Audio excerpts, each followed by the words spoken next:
Je m'appelle Christine et je suis mi-temps médecin hospitalier où je suis oncologue et mi-temps médecin praticien d'HAD.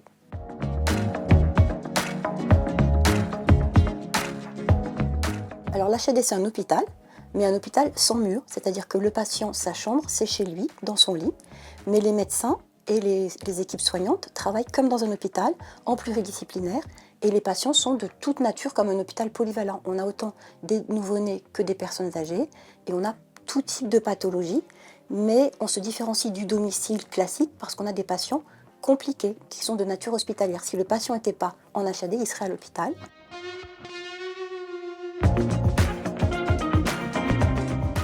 Le médecin praticien d'HAD est praticien et plus coordonnateur parce qu'il prescrit. Il peut être amené à coordonner, il est amené à voir le patient et à l'examiner à domicile si besoin, pas pour tous les patients. Et également, il peut prescrire soit en étant à domicile, soit en visioconférence ou en téléconsultation. On a tous des ordonnanciers, on a une pharmacie à usage interne qui permet de délivrer les médicaments et on est médecin prescripteur, soit parce qu'il n'y a pas de médecin traitant, soit un médecin absent pour assurer la continuité des soins, et en astreinte, puisqu'on travaille 7 jours sur 7 et qu'il y a une permanence médicale 24-24, on peut être amené à prescrire le jour, la nuit, parce que le patient a un symptôme qui nécessite une prise en charge immédiate.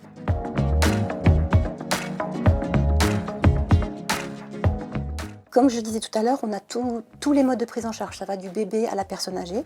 Toutefois, à Santé Service et de par l'historique de la Fondation, on a beaucoup d'oncologie, des patients qui sont atteints de cancer qu'on va prendre en charge, soit pour la chimiothérapie, soit pour le post-chimiothérapie, soit pour les soins de support. On a également beaucoup de pansements très complexes et pas mal de soins palliatifs. Dans ces 3 grands domaines, on a des infirmiers en pratique avancée qui nous aident. Et donc pour sa pratique médicale, le praticien d'HAD peut s'appuyer sur l'expertise d'IPA ou d'infirmière experte.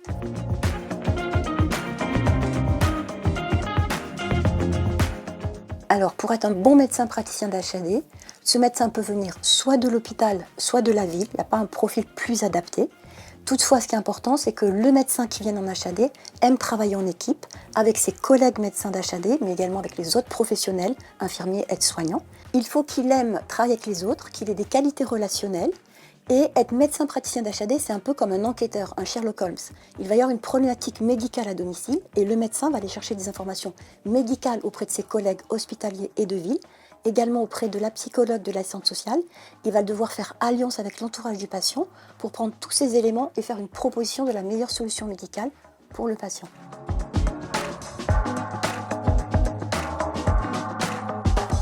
Moi, j'aime mon métier de praticien d'HAD, déjà parce que ça n'est jamais pareil tous les jours. Quand on arrive le matin, on ne sait pas vraiment ce qui va se passer. On a des situations cliniques tous les jours nouvelles, donc on apprend beaucoup de choses. On donne et on reçoit beaucoup. On est dans l'innovation thérapeutique puisqu'on met en place à domicile des choses qui ne se font qu'à l'hôpital. De fait, les patients sont très satisfaits et on a leurs remerciements et ça, c'est génial. On met en place de la transmission de savoir auprès des équipes et on voit la montée en compétence des équipes et c'est super intéressant. Et en tant que médecin praticien, on peut s'investir dans la structure sur des projets à long terme ou à moyen terme, comme le développement de nouvelles chimiothérapies en ce qui me concerne, le développement de techniques innovantes dans la prise en charge de la douleur, comme les pompes intratécales pour les douleurs en soins palliatifs, qui ne se font aujourd'hui que dans très peu de services hospitaliers, ou encore plein d'autres techniques innovantes dans les pansements ou en pédiatrie.